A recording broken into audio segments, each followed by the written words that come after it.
चले माड़ी साऊ जो पानी पी पी के आप फर गए प्रेशर ही बहुत आया हुआ है देखकर इधर ठीक है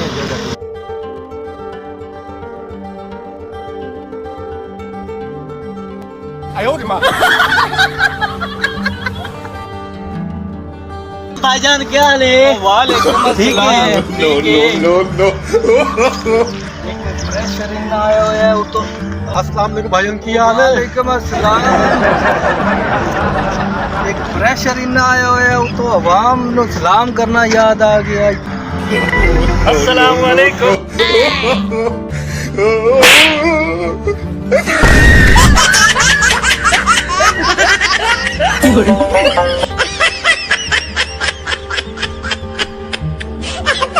अस्सलाम वालेकुम दोस्तों, तुझी साडी वीडियो देख रहे हो टोटप्पा चैनल ते।